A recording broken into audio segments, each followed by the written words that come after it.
ไปกับสายการบินที่ไม่เคยนั่งมาก่อนและรีวิวแต่ละอย่างในเน็ตน่ากลัวโคตรจากเครื่อง3 ทุ่มกลายเป็น5 ทุ่มครึ่งตอนนี้ไปถึงสนามบินซีอาร์ตี 4เช่ารถพร้อมคนขับมาแล้วไม่เห็นมีใครมารอเราเลยไม่มีสักคนเลยเป็นสนามบินที่งงที่สุดที่หนึ่งที่เคยมา เพราะว่าเดินมาแล้วมันจะมาต่อไม่ได้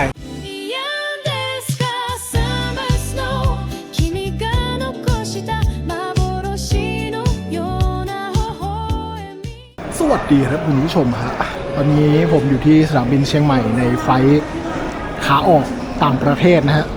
ปกติแล้วถ้ามาตรงนี้จะไปลงโอซาก้าแต่ว่าคราวนี้จะไปที่ซีอาร์นะครับไปกับสายการบินที่ไม่เคยนั่งมาก่อนและรีวิวแต่ละอย่างในเน็ตน่ากลัวโคตรบางคนบอกว่าเคร่งเรื่องน้ำหนักมากจนน่าปวดหัวบางก็ว่าเบาะแม่งเอนไม่ได้ที่นั่งแม่งโคตรไม่สบายเลยบ้างก็บอกว่าแอร์แม่งขายของตลอดเวลาหลับก็ไม่ได้มารยาทบนเครื่องไม่ได้เลย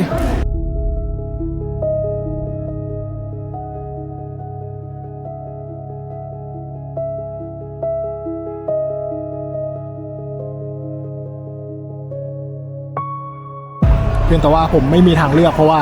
เป็นสายการบินเดียวที่บินตรงเชียงใหม่ซีอาร์ตอนนี้นะฮะเขามีชื่อว่า Spring Airlineชื่อดูดีชื่อดูเท่ชื่อดูสดใสสดชื่นเดี๋ยวจะมาดูกันว่าเป็นยังไงที่แน่ๆก็คือตอนนี้ดีเลย์ไป3 ชั่วโมง ยังไม่ทันได้บินเลยแต่ข้อดีอย่างหนึ่งก็คือเราจองผ่านทริปนะฮะอันนี้ไม่ได้สปอนเซอร์แต่ว่าข้อดีคือเขาโทรมาบอกตั้งแต่เช้าเลยว่าโอ้มันจะดีเลย์นะครับจากเครื่อง3 ทุ่มกลายเป็น5 ทุ่มครึ่งจากเดิมอ่ะจะไปถึงสนามบินซีอาร์ตี 2ก็ว่าแม่งดึกอยู่ละตอนนี้ไปถึงสนามบินซีอาร์ตี 4ที่ถ้าไม่ได้จองโรงแรมคืนแรกนะจริงจะแบบคืนแรกไม่เอาโรงแรมแล้วก็ได้นอนสนามบินไปสักนิดนึงสามารถใช้รถไฟได้แล้วอีก2 ชั่วโมงเองแต่นี่ก็คือเราจองโรงแรมไปแล้วคืนแรกก็เอาเถอะโรงแรมที่นั่นไม่ได้แพงนะฮะก็เอาเป็นเข้าไปเก็บของเข้าโรงแรมได้เลยอาบน้ำนอนสักครึ่งวันก่อนวันแรกแผนการน่าจะเป็นแบบนั้นเดี๋ยวจะลองมารีวิวเครื่องว่าเป็นยังไงแล้วก็วิธีการเดินทางเข้าเมืองในเวลาตี 4จะเป็นยังไงซึ่งคราวนี้เราเลือกวิธีง่ายสุดเลยก็คือจองคนขับเขาจะมาถือป้ายต้อนรับเรานะฮะซึ่งเหมือนจะมาถือป้ายภาษาจีนมั้งไม่แน่ใจในคลิปเขาส่งข้อมูลมาว่าอย่างนั้นก็ลองมาดูกันว่าเขาจะมายืนรอเราไหมข้อดีของการจองแบบด้วยกันอ่ะก็คือพอไฟล์มันดีเลย์ไอคนขับเขาก็รู้เองเขาก็ส่งข้อความมาบอกว่าแบบโอเคจะมาจากเวลาที่จะมารับตี 2เปลี่ยนเป็นตี 4อะไรเงี้ยเขาก็รู้ของเขาเองมันก็ง่ายดีวันแรกเราอย่าเพิ่งเปรี้ยวเพราะว่ายังไม่รู้อาลีเปอะไรที่ผูกมาจะใช้ได้หรือเปล่าก็เดี๋ยวลองมาดูกันว่าขาไปกับขากลับของ Spring Airline นี้เป็นยังไงนะฮะที่สนามบินเชียงใหม่เช็คอินค่อนข้างไม่มีอะไรเลยเพราะว่ากล่าวเป็นเจ้าหน้าที่ของการบินไทยเขาก็ดูไม่ค่อยรู้เรื่องอะไรไม่บอกเราด้วยว่าดีเลย์กี่ชั่วโมงอะไรยังไงคือมาถึงถามเขาว่าดีเลย์ใช่ไหมครับเขาบอกว่าค่ะแล้วก็ไม่บอกอะไรเลยน้ำหนักกระเป๋าก็ไม่ได้ชั่งอะไรดังนั้นความเคร่งความอะไรเนี่ยมาวัดกันขากลับว่าจะเป็นยังไงนะฮะส่วนขามาชิวๆแต่ว่าเครื่องไม่รู้จะชิวไหมสิ่งแปลกๆอย่างหนึ่งก็คือเลขไฟล์เขาจะแปลกๆหน่อยนะเลขไฟล์เขาจะเป็นแบบเหมือนโค้ดอะไรสักอย่าง 9C8834 ซึ่งเคยเห็นเลขไฟล์ที่มันเป็นอย่างเงี้ยปกติมันเป็นแบบ VZTG 126อะไรเงี้ยแต่อันนี้คือแบบ 9C8834 คือตอนแรกงงว่านี่คือรหัสสายการบินเหรอตอนกรอกใบตม.คืองงเป็นไฟล์ที่ดีเลย์มานะฮะดังนั้นก็เลยยังไม่รู้ว่าไฟล์เราจะคนแน่นแค่ไหน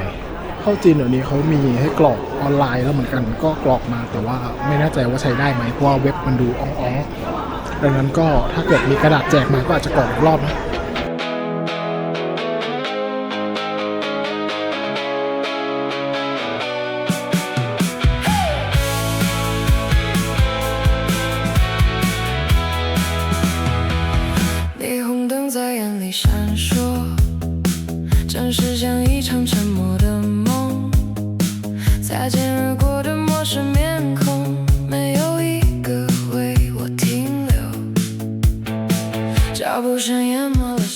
โอเคฮะที่นั่งรวมๆไม่แคบนะเข่าผม174ไม่ติดพื้นที่ค่อนข้างกว้างแต่ว่าเบาะคือปรับไม่ได้แต่ว่าเบาะแข็งไหมก็ทั่วไปนะก็ไม่ได้รู้สึกว่าแย่พื้นที่ตรงกลางอ่ะค่อนข้างเยอะ รู้สึกเลยว่าเยอะนี่แอร์2 คนไม่สามารถหลบผมได้ปกติเดินคนเดียวจะเต็มแล้วเป็นที่โซนหลังค่อนข้างเต็มนะเพราะว่าตอนจองอ่ะโซนข้างหลังนะจองที่นั่งได้ฟรีก็เลยจะคนค่อนข้างแน่นหน่อยแต่ถ้าเกิดไม่จองมาเขาก็แรนดอมที่นั่งให้แต่ว่าอาจจะไม่ได้นั่งด้วยกันอะไรตามคำขู่เขาว่านะเราก็เลยจองไว้ก่อนสรุปก็คือมานั่งอยู่กับหลังสุดแอบร้อนนิดนึงร้อนกว่าข้างนอกเดินเข้ามารู้สึกว่าก็จะวุ่นวายนิดนึงนะไฟเราเหมือนกับตอนนี้เราออกมานอกเมืองไทยกับเราทุกคนดูของเยอะมากหมายว่าสายการบินเขาเคร่งเรื่องน้ำหนักไงทุกคนน่าจะเกิน7 กิโลดูด้วยตาแล้วก็แบบแบกกันมา 3-4 ถุงละหรือว่าเป็นเพราะสนามบินเชียงใหม่เขาไม่ค่อยเคร่งก็ต้องรอดูขากลับ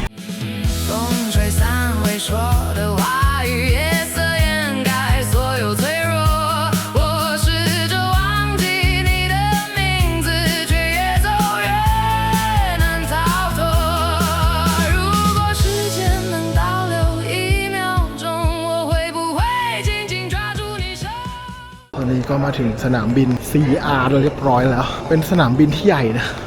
นี่ผมตาลายเหรอเหมือนเห็นมันเป็นหมอกๆข้างในหนาวอะหนาวใช้ได้แล้วเราต้องทำอะไรที่ตู้ก่อนหรือเปล่าคือเรากรอกใบตม.มาแล้วครับลองทำดูแล้วกันโดนมองเลยว่าทำอะไรคือก็ทำไม่ได้สแกนพาสปอร์ตตรงนี้ไม่ได้แล้วยังไงเ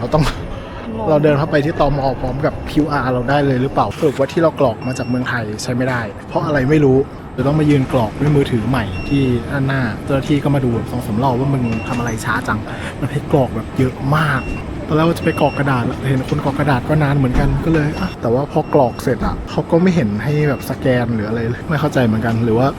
ปุ๊บแล้วมันเข้าไปในระบบเขาก็ไม่รู้ตม.ไม่พูดภาษาอังกฤษเลยแม้แต่คำเดียวแล้วก็ไม่ได้มีเครื่องแปลเหมือนที่ฉางซาด้วยมั่วกันมากๆก็ดีที่เขาไม่ถามอะไรเลยนะรอรับกระเป๋าแล้วก็เข้าเมืองแล้วเราเข้าเมืองโดยการเอาง่ายๆแล้วก็ตอนนี้มันตี 4แล้วเนาะเช่ารถพร้อมคนขับมาละเราไฟล์บินตัวเครื่องผมโอเคนะไม่ได้รู้สึกอะไรเพราะปกติผมเป็นคนที่ไม่เอนเบาะอยู่แล้วยิ่งพอเจอไอ้เนี่ยแบบเอนเบาะไม่ได้ยิ่งดีเพราะว่าคนข้างหน้ามันจะเอนเบาะมาหาผมไม่ได้เว้ยถามว่าได้หลับไหมก็น่าจะได้หลับไปประมาณ10 นาทีเพราะว่าไอ้ถาดอาหารนั่นน่ะมันผูกกับเก้าอี้เราไงไอ้คนข้างหลังทำแล้วกึ่งกั้งกำลังจะหลับตื่นแล้วแม่งคนตีนก็ขยันเดินกันเหลือเกินแล้วก็ขยันค้นของข้างบนแล้วก็ระแวงว่าใครมันจะล้วงของเราหรือเปล่านั่นไงของเรามาแล้วไปเตรียมออกไปจะไปดูว่าคนขับของเรามารอเราจริงหรือเปล่าแล้วถ้าไม่รอทำไงวะมีเรื่องต้องชมก็คือแม้จะเป็นตี 4แต่ว่าตม.คือเต็มทุกช่องนะไฟล์ที่ลงพร้อมกันไม่มีมากมีแค่ไฟล์เราก็เลยชิวๆแม้จะยืนกรอกก็ไม่เสียเวลามากนะไม่ต้องต่อคิวอะไรเลยแต่มันจะมีหลายขั้นตอนนะต้องผ่านประตูอัตโนมัติด้วยอะไรด้วยงงเหมือนกันเบอร์อะไรนะของเราไม่เห็นมีใครมารอเราเลยไม่มีสักคนเลยรอที่ไหนชั้น 1หรือเปล่าออกมาเราไม่เจอคนขับของเราฮะเพราะว่าห้องสุขาใช้เวลาเพียงแค่นาทีคนขับเราขี้แตกแล้วมันก็ได้จังหวะพอดีเลยนะที่แบบออกมาเราไม่เจอใครก็ตั้งนานเนาะไม่ไปขี้มาขี้ตอนเรากำลังเดินออกมาพิมพ์เลยขนาดนี้ได้เขาน่าจะนั่งอยู่เนาะแสดงว่าขี้จริงขี้ถ้าผู้ชายฉี่นะแป๊บเดียวแล้วห้องส้วมมันอยู่แค่ตรงนั้น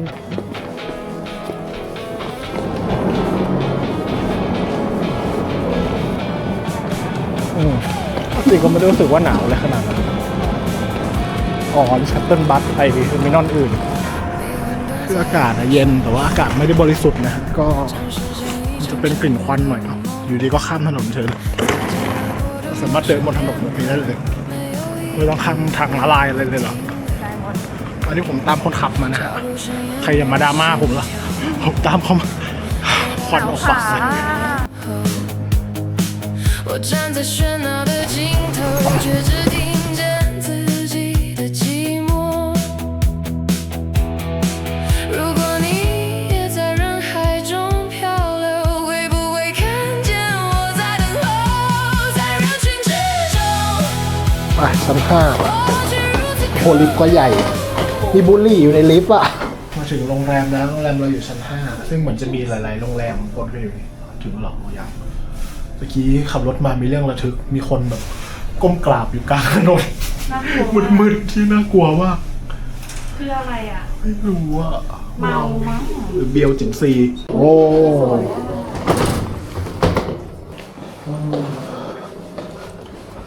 ไหนว่าชาที่รีเซพชันอ๋อนี่ไงที่เขาว่าอร่อย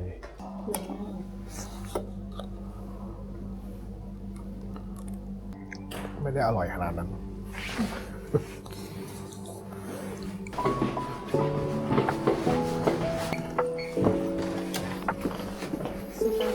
กลิ่นแปลกๆนิดนึงคือโรงแรมอ่ะมันคือชั้นเดียวเลย เราขึ้นมาชั้น5คือโรงแรมนี้ ส่วนชั้นอื่น ก็เป็นโรงแรมอื่น หรือไม่ก็เป็นอะไรสักอย่าง ก็โรงแรมที่ราคาไม่แพงคืนละไม่ถึง1,000รวมอาหารเช้า ซึ่งไม่รู้จะได้กินหรือเปล่า น่าจะต่างปอกห้องน้ำก็โอเคนะ เป็นที่แบบฝักบัว ห้องอาบน้ำกว้างมาก แล้วก็มีโถส้วมกลิ่นแอบตุนิดนึงตี 5เมืองจีนตี 4เมืองไทย ก็เดี๋ยวขอนอนสักแวบหนึ่งแล้วก็พรุ่งนี้เดี๋ยวเราไปตะลุยเมืองซีอานกันดีกว่าว่าเป็นอย่างไรพรุ่งนี้ก็โปรแกรมเหมือนจะชิลแต่ก็ยันดึกเลยชิลยังไงก็คือวันนี้อีกไม่กี่ชั่วโมงข้างหน้านี้ดังนั้นตอนนี้ขอนอนก่อนโรงแรมจีนนะฮะใครมาจีนต้องทำใจไม่มีตู้เย็นในห้องไม่ได้กินน้ำเย็นฉันจะอดน้ำเย็นไปตลอด4วันนี้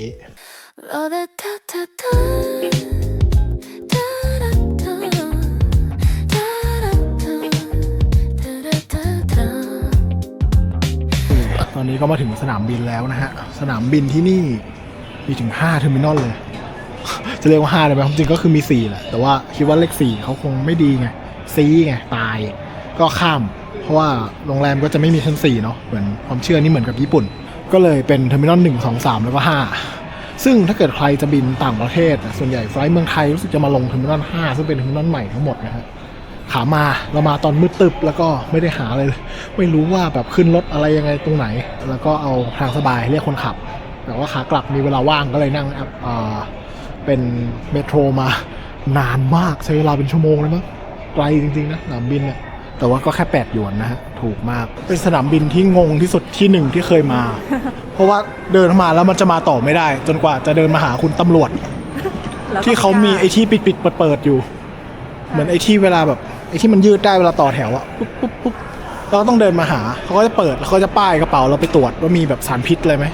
เราต้องยืนรอเขาตรวจจนเสร็จเข้าห้องแลบตึ๊ดเสร็จเสร็จเปิดปุ๊บที่ตอนเด็กเดินไปเขาแปะป้ายบอกเองลาแอบมาป้ายกระเป๋าฉันด้วยโอเคเป็นประเทศที่มีความปลอดภัยแล้วคืออินเตอร์อ่ะก็จะรวมกับคำว่าฮ่องกงมาเก๊าไต้หวันคืออินเตอร์มึงนิดๆตรงนั้นเป็นมาเก๊าไต้หวันคือโคตรใหญ่ใครจะไปมาเก๊าฮ่องกงนี่ถือว่าไม่อินเตอร์เพราะว่าฮ่องกงไต้หวันเป็นส่วนหนึ่งของเขาสวยนะนี่เจอสนามบินใหญ่เข้าไปงงเลยทุกอย่างล้วนใหม่เนี่ยแล้วก็สร้างสิ่งที่แบบดูไม่ค่อยมีประโยชน์เหล่านี้เอาไว้ทำไมก็ไม่รู้โอ้นี่มีบอกว่ามีร้านอาหารอะไรบ้างซึ่งภาษาอังกฤษนั้นไหนอะไม่มี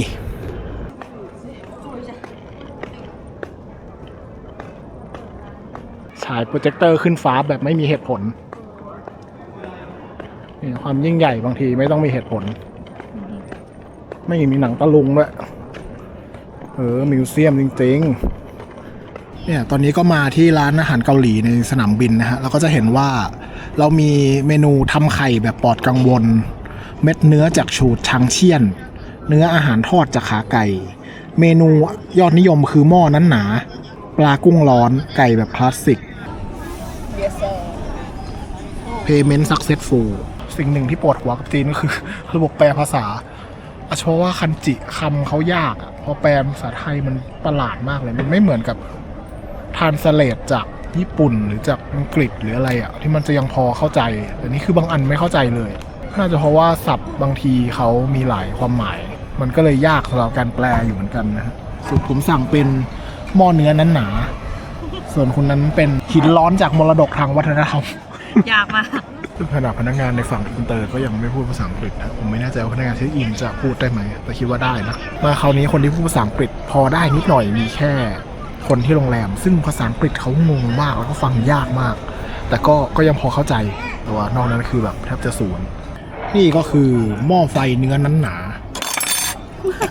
พีซาวเอฟเฟกต์ด้วยอ่ะคือเขาได้อาหารแล้วแต่เขาไม่มาเสิร์ฟสักทียืนกดมือถืออยู่หรือว่าแบบไม่ตั้งใจทำงานหรือเปล่าไม่กดหาคำแปลคำว่าระวังถ่านร้อนเขายื่นมาเป็นภาษาไทยปะ ใช่ เอ้ยเขารู้ด้วยเห็นไหม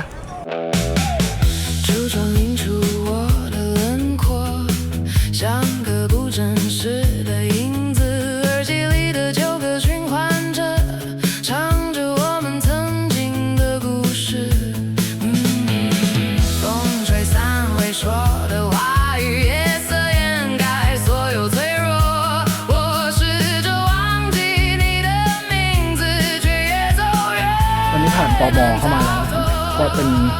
อย่างที่รู้กันว่า security ขาออกนะขาที่คุณจะออกจากเมืองจีนกลับบ้านเนี่ยไม่ว่าสนามบินไหนๆก็คือตรวจเข้มมากที่นี่ก็เช่นกันยิ่งคนน้อยโอ้โหตรวจละเอียดเขาแล้วไปฉางซายยังไม่ขนาดนี้เลยคราวนี้คือตรวจละเอียดมากมีการให้ไปนั่งถอดรองเท้ายืดเท้าตรวจแบบจดปลายเท้าอ่ะก็คือเขาก็จะไม่แบบผู้ชายจะไม่ตรวจผู้หญิงเด็ดขาดผู้หญิงจะไม่ตรวจผู้ชายเด็ดขาดเพราะว่าแบบต้องรูปคลำทุกส่วนจริงๆทุกส่วนจริงๆแล้วก็ power bank ฮะหลายๆคนโดนยึดก็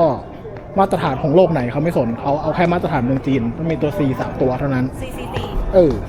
ซึ่งของเรามีเขาก็ไม่ได้ว่าอะไร ใช่ 3 เดือนซึ่งผ่านมาไอ้ตรงที่เยอะๆนั่นอ่ะยังไม่เสร็จนะยังไม่ได้ผ่านอิมิเกชันเลยอิมิเกชันก็อันเดียวกับพวกมาเก๊าพวกไต้หวันคนอื่นโดนถามแบบเละคุณจะออกจากจีนแล้วคุณจะกลับเข้ามาไหมอะไรเงี้ยแต่ของเรากลับประเทศก็คุณโดนถามอะไรปะ ไม่โดนเลย ของผมจะเรียกว่าโดนถามไหมเรียกว่าโดนบ่นเปิดแล้วก็ทำไมไปญี่ปุ่น why you come often come to Japan แต่ผมยังไม่ทันจะตอบปั๊มปากอีด ไล่โมโห วะ งอน เป็นคำถามที่ไม่ต้องการคำตอบเกตนะฮะเผื่อเวลามาดีๆสนามบินเขาร้านน้อยแต่กว้างมากประมาณสนามบินเชียงใหม่10สนามบินต่อกันอะแต่ร้านคือน้อยมากแต่ข้อดีอย่างหนึ่งคือเขาบอกว่าสนามบินจีนใช้นโยบายว่าราคาจะเท่ากันกับข้างนอกมีตู้โยเกิร์ต น่าสนใจ อันนี้คืออะไรอ่ะลิ้นจี่สวัสดีเหรอข้างๆเป็นมันฝรั่งมีภาษาอังกฤษปะมี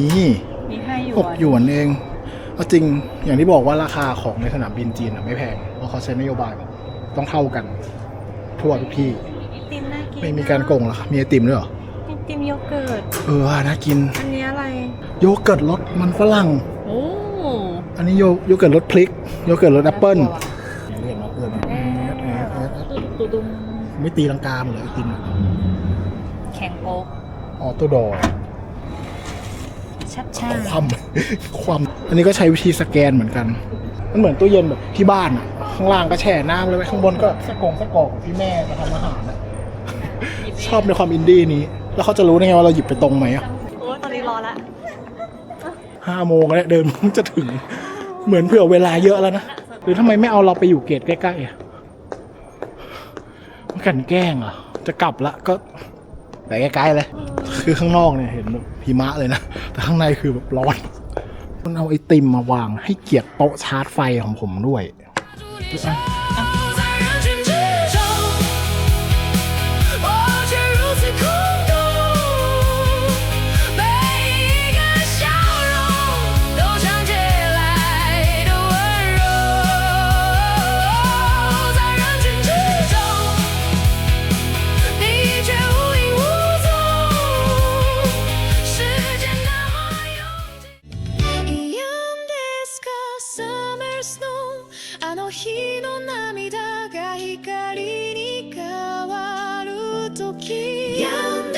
Summer snow 季節を